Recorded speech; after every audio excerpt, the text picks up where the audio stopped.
connaissance de Dieu, nous n'avons pas seulement besoin de la lettre, du livre, des études théologiques ou bibliques qu'il ne faut pas maudire. Nous avons aussi besoin de l'Esprit de Dieu pour nous amener à comprendre au-delà de la lettre, parce que la lettre tue mais l'Esprit vivifie. Dans Actes chapitre 6, Actes chapitre 16, 7, même dans Actes chapitre 2, Étienne, lorsqu'il est en train d'être lapidé, Étienne va faire l'histoire depuis Moïse jusqu'à Jésus pour prouver que le Messie était la personne de Jésus-Christ. Ce n'est pas l'Esprit qui a révélé ça à Étienne, c'est la connaissance. C'est la connaissance. Il a fait l'histoire. Paul, Pierre, dans Actes chapitre 2, a fait la même chose le jour de la Pentecôte pour prouver aux gens que le Messie qui venait d'être tué était celui, n'est-ce pas, dont parlaient les prophètes. Parce qu'il connaissait la Torah. Frères et sœurs, la vie chrétienne, surtout pour les prédicateurs, doit faire, n'est-ce pas, la jonction entre le pôle intellectuel et le pôle spirituel. Il faut joindre les deux pour qu'il y ait plus d'impact. On ne prie pas seulement, on ne médite pas seulement la Bible. Il faut étudier. On n'étudie pas seulement, il faut écouter le Seigneur.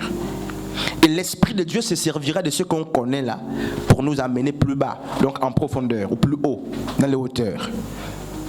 Malheureusement, nous avons basé notre foi sur les spéculations. Et Paul a dit à Timothée, Tite chapitre 1er 14, n'est-ce pas, ne vous fiez pas, ne vous attachez pas aux philosophies des hommes.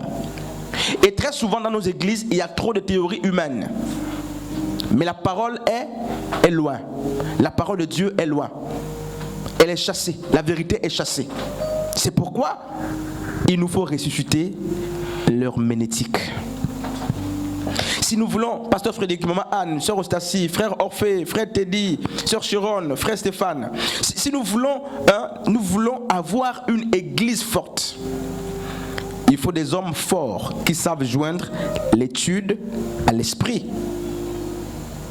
Si nous voulons avoir des prédications qui touchent, des prédications qui provoquent, n'est-ce pas, vous savez, vous pouvez prêcher, les gens confessent leurs péchés, les gens abandonnent le péché.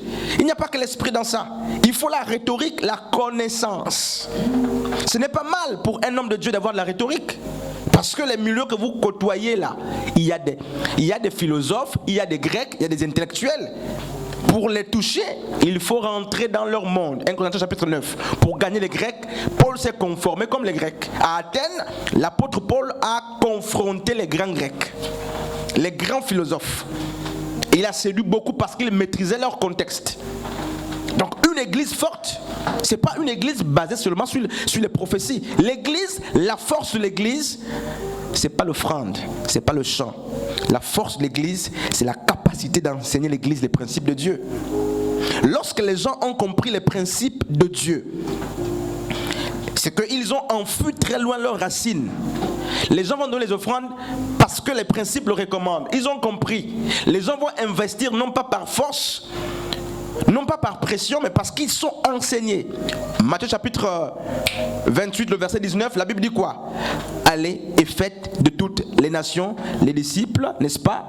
Et ceux qui croiront, baptisez le nom du Père, du Fils et du Saint-Esprit. La suite dit quoi? Et enseignez-leur à observer ce que je vous ai prescrit. L'enseignement doit être la base de l'église. Chaque église doit être assise sur l'enseignement des apôtres. Le pasteur, l'évangéliste Dag, qui est arrivé, j'ai fini là, a fait 4 ou 5 jours de séminaire d'évangélisation.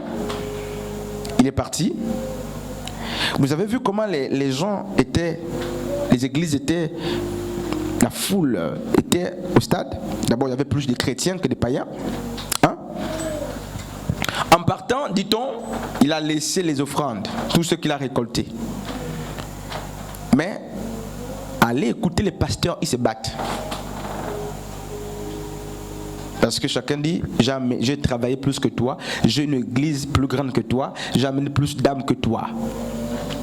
Ils sont maintenant en train de se battre sur le partage du lait, donc le partage de biens. Ils étaient unis là pendant 5 jours, pas unis, ils étaient assemblés.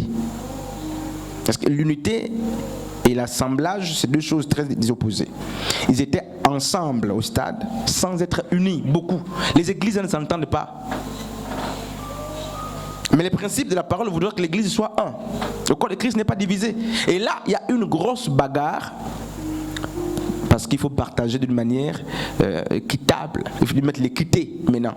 Et la justice dedans tout ça. Regardez, c'est dérisoire. Homme de Dieu, femme de Dieu. J'attire notre attention pour finir. L'herméneutique est l'art ou la science, n'est-ce pas, de traduire et d'interpréter les textes sacrés.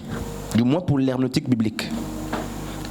Et cet exercice fait partie des travaux les plus pénibles de l'Église ou du ministère.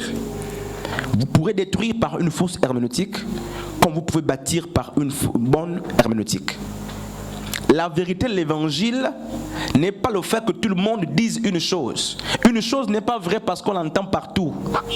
Ça tue beaucoup de choses. Ça tue beaucoup de personnes. Une chose est vraie parce que Dieu vous en a convaincu et parce que bibliquement parlant, elle est soutenable. Ne courez pas derrière n'importe qui, n'importe comment, n'importe quand, n'importe où. On court derrière la parole de Dieu, derrière ce que la parole de Dieu te dit.